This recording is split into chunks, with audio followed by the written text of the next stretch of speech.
ಸ್ನೇಹಿತರೆ, ತಮ್ಮೆಲ್ಲರಿಗೂ ಎಪಿಕ್ ಕನ್ನಡಿಗ ಯೂಟ್ಯೂಬ್ ಚಾನಲ್ಗೆ ಸ್ವಾಗತ ಸುಸ್ವಾಗತ. ಸ್ನೇಹಿತರೆ, ಈ ಭೂಮಿ ಮೇಲೆ ಹುಟ್ಟಿದಂತಹ ಪ್ರತಿಯೊಬ್ಬ ವ್ಯಕ್ತಿಗೂ ಮರಣ ಅನ್ನೋದು ಇದ್ದೇ ಇರುತ್ತೆ.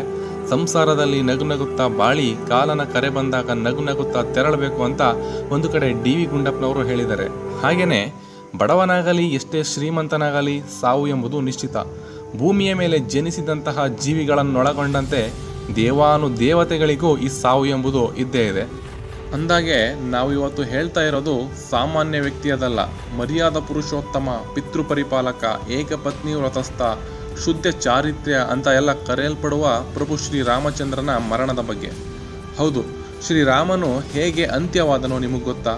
ಶ್ರೀರಾಮನು ಹೇಗೆ ಜಗತ್ತನ್ನು ತ್ಯಜಿಸಿ ಹೋಗ್ತಾನೆ ಅನ್ನೋದು ಹಲವಾರು ಮಂದಿಗೆ ತಿಳಿದಿಲ್ಲ.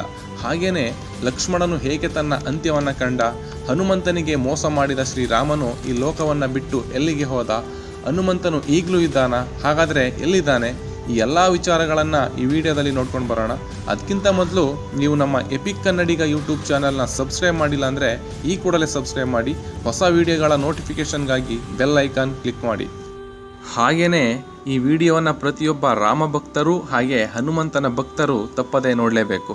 ರಾವಣನ ಸಂಹಾರದ ನಂತರ ಅಯೋಧ್ಯೆಗೆ ಮರಳಿದ ಶ್ರೀರಾಮ 11,000 ವರ್ಷಗಳ ಕಾಲ ಆಳ್ವಿಕೆ ನಡೆಸಿ ತನ್ನ ಜನರ ಹಿತಕ್ಕಾಗಿ ಹಲವಾರು ಯಜ್ಞಗಳನ್ನು ಮಾಡ್ತಾನೆ.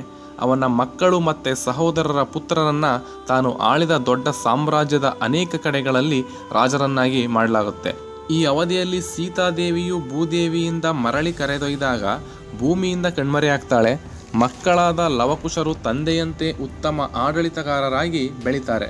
ಶ್ರೀರಾಮನು ದಸಕಂಠ ರಾವಣನನ್ನು ಸಂಹರಿಸಿ ಆಗಿರುತ್ತೆ. ಇತ್ತ ತ್ರೇತಾಯುಗ ಮುಗಿಯುವ ಸಂದರ್ಭ ಎದುರಾಗ್ತಾ ಇದೆ. ಶ್ರೀರಾಮನು ಮತ್ತೊಮ್ಮೆ ಅವತರಿಸುವ ಸಮಯ ಬಂದಿದೆ. ಇತ್ತ ಶಿವ ಮತ್ತು ಬ್ರಹ್ಮದೇವ ಜೊತೆಗೂಡಿ ಯಮಧರ್ಮನ ಹತ್ರ ಹೋಗಿ ನೀವು ಶ್ರೀರಾಮನ ಹತ್ತಿರ ಹೋಗುವ ಸಮಯ ಬಂತು ಅಂತ ಸೂಚನೆಯನ್ನು ನೀಡ್ತಾರೆ. ಆದರೆ ಯಮಧರ್ಮ ಎಷ್ಟೇ ಪ್ರಯತ್ನಿಸಿದರೂ ಕನಿಷ್ಠ ಶ್ರೀರಾಮನ ಹತ್ರ ಹೋಗೋದಿರಲಿ, ಅವನ ಸಾಮ್ರಾಜ್ಯದ ಹತ್ತಿರಕ್ಕೂ ಸುಳಿಯೋದಕ್ಕೆ ಆಗಲ್ಲ. ಯಾಕಂದರೆ ಸಾಕ್ಷಾತ್ ಆ ಮಹಾದೇವನ ರೂಪವಾದ ಹನುಮನು ಸದಾ ಶ್ರೀರಾಮನ ರಕ್ಷಣೆಯಲ್ಲಿ ಎದುರಾಗ್ತಾ ಇದ್ದ. ಶ್ರೀರಾಮನ ಆಜ್ಞೆ ಇಲ್ಲದೆ ಯಾರನ್ನೂ ಹತ್ತಿರ ಸುಳಿಯೋದಕ್ಕೆ ಬಿಡ್ತಾ ಇರಲಿಲ್ಲ. ಒಂದಿನ ಶ್ರೀರಾಮನ ಕನಸಲ್ಲಿ ಬಂದ ಶಿವ, ನೀನು ಮತ್ತೊಮ್ಮೆ ಅವತರಿಸುವ ಸಮಯ ಬಂದಿದೆ ರಾಮ, ಯಮಧರ್ಮನು ನಿನ್ನ ರಾಜ್ಯದ ಹೊರಗಡೆ ನಿಂತು ಕಾಯ್ತಾ ಇದ್ದಾನೆ, ಆದರೆ ನಿನ್ನ ಪ್ರಾಣಕ್ಕೆ ಹನುಮನು ಅಡ್ಡಲಾಗಿ ನಿಂತಿದ್ದಾನೆ. ಈಗ ಶ್ರೀರಾಮನು ಎಲ್ಲವನ್ನ ಸೂಕ್ಷ್ಮವಾಗಿ ಆಲೋಚನೆ ಮಾಡಿ ಮರುದಿನ ಶ್ರೀರಾಮನು ಸೀತೆಯು ನೀಡಿದ ಉಂಗುರವನ್ನು ತಗೊಂಡು ಬಂದು ಒಂದು ಸಣ್ಣ ರಂಧ್ರವನ್ನು ಮಾಡಿ ಹನುಮಂತನನ್ನ ಕರೀತಾನೆ. ಹನುಮ, ಸೀತೆ ನೀಡಿದ ಉಂಗುರ ಅಕಸ್ಮಾತಾಗಿ ಈ ರಂಧ್ರದೊಳಗೆ ಬಿದ್ದೋಗಿದೆ, ದಯಮಾಡಿ ನೀನು ಅದರ ಒಳಗೆ ಹೋಗಿ ಆ ಉಂಗುರವನ್ನು ಹುಡುಕಿ ಕೊಡುವೆಯಾ ಅಂತ ಕೇಳಿದಾಗ ಹನುಮಂತನು, ಪ್ರಭು, ಇದಕ್ಕೆ ನೀವು ನನ್ನಲ್ಲಿ ಇಷ್ಟೊಂದು ಕೇಳ್ಕೋಬೇಕಾ? ನೀವು ನನಗೆ ಆಜ್ಞೆ ಮಾಡಬೇಕೇ ಹೊರತು ಈ ರೀತಿಯಾಗಿ ಕೇಳ್ಕೊಳ್ಳೋದು ಸರಿಯಲ್ಲ. ನಿಮ್ಮ ಆಜ್ಞಾಪನೆಗೆ ಕಾಯ್ತಾ ಇದ್ದೀನಿ, ಕೂಡಲೇ ನಿಮ್ಮ ಉಂಗುರವನ್ನು ತಂದುಕೊಡ್ತೀನಿ ಪ್ರಭು ಅಂತ ಹೇಳಿ ಹನುಮಂತನು ಹೊರಡ್ತಾನೆ. ತನ್ನ ಶರೀರವನ್ನು ಇರುವೆಷ್ಟು ಸಣ್ಣಗಾಗಿಸಿ ಆ ರಂಧ್ರದ ಒಳಕ್ಕೆ ಧುಮುಕ್ತಾನೆ. ಹಾಗೆ ಮುಂದುವರೆದು ಆ ರಂಧ್ರ ಪಾತಾಳ ಲೋಕವನ್ನು ಸೇರುತ್ತೆ. ಆ ಕಡೆ ನಾಗಲೋಕದ ಅರಸ ವಾಸುಕಿಯನ್ನು ಹನುಮಂತ ಎದುರುಗೊಂಡು, ನಾಗರಾಜ, ನನ್ನ ಪ್ರಭು ಶ್ರೀರಾಮನ ಉಂಗುರ ಒಂದು ರಂಧ್ರದೊಳಕ್ಕೆ ಬಿದ್ದೋಯ್ತು, ನಾನು ಅದನ್ನು ಹುಡುಕುತ್ತಾ ಈ ಪಾತಾಳ ಲೋಕಕ್ಕೆ ಬಂದಿದ್ದೀನಿ, ಆ ಉಂಗುರ ಎಲ್ಲಿದೆ ಅಂತ ನಿನಗೇನಾದರೂ ಗೊತ್ತಿದೆಯಾ ಅಂತ ಹನುಮಂತ ಕೇಳ್ತಾನೆ. ವಾಸುಕಿ, ಓಹೋ, ಅದು ಶ್ರೀರಾಮನ ಉಂಗುರನಾ? ನನಗೆ ಗೊತ್ತು, ಅದು ಇಲ್ಲೇ ನನ್ನ ಜೊತೆ ಇದೆ, ಬನ್ನಿ ಅಂತ ಹೇಳಿ ಒಂದು ಮನೆಗೆ ವಾಸುಕಿ ಹನುಮಂತನನ್ನು ಕರ್ಕೊಂಡು ಹೋಗ್ತಾನೆ. ಈ ಮನೆ ತುಂಬ ಉಂಗುರಗಳೇ ಇದ್ದಾವೆ, ನಿನಗೆ ಬೇಕಾದ ಉಂಗುರವನ್ನು ತೆಗೆದುಕೋ ಅಂತ ಹೇಳ್ತಾನೆ. ಆಗ ಹನುಮಂತ ಹೇಳ್ತಾನೆ, ಉಂಗುರಗಳೇ, ನನಗೆ ಬೇಕಾಗಿರೋದು ನನ್ನ ಪ್ರಭು ಶ್ರೀರಾಮಚಂದ್ರನ ಉಂಗುರ ಅಂತ ಹೇಳಿ ಒಳಗಡೆ ಹೋಗಿ ನೋಡಿದಾಗ ಹನುಮಂತನಿಗೆ ಆಶ್ಚರ್ಯ ಎದುರಾಗುತ್ತೆ.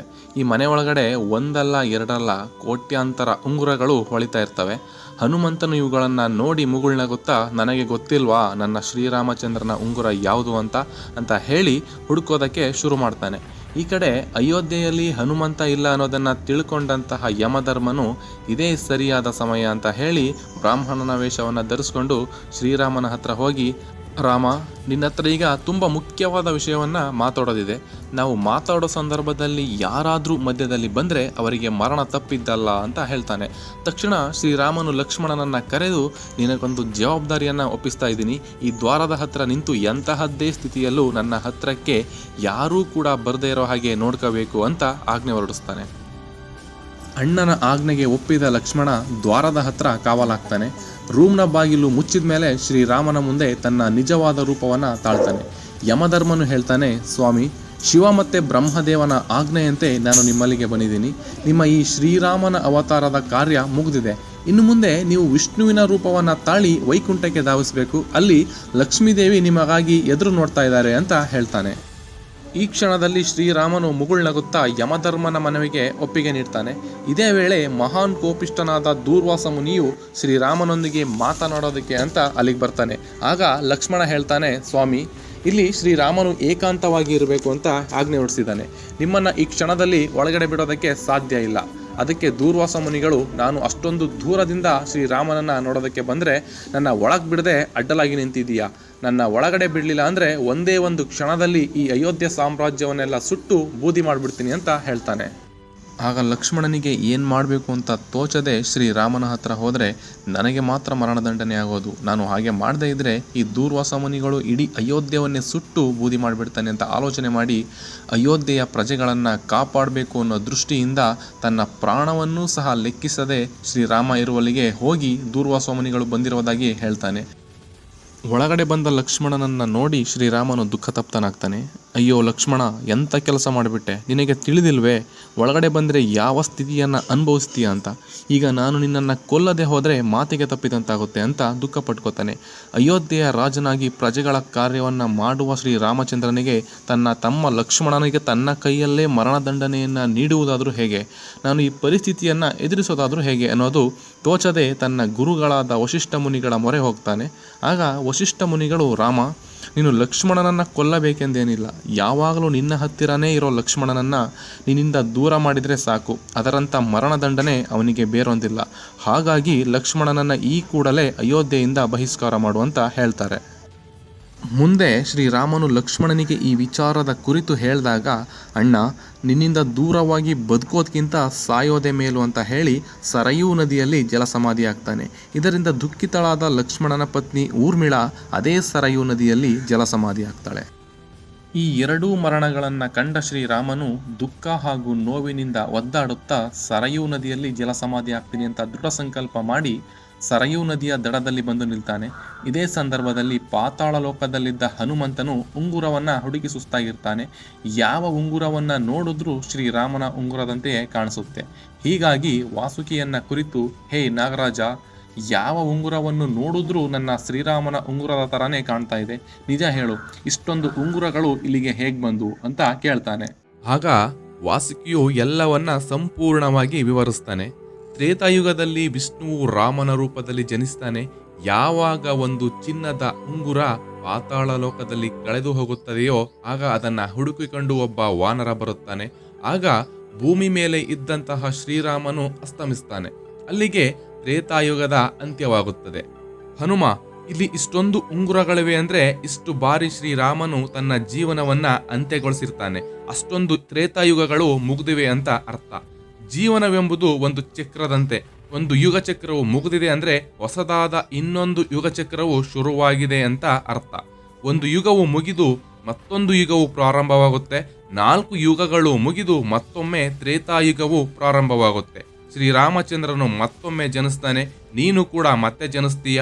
ನೀವಿಬ್ಬರು ಜೊತೆಗೂಡಿ ಮತ್ತೊಮ್ಮೆ ರಾವಣನು ನಿಮ್ಮಿಂದ ಕೊಲ್ಲಲ್ಪಡುತ್ತಾನೆ ಅಂತ ವಾಸುಕಿ ವಿವರಿಸ್ತಾನೆ.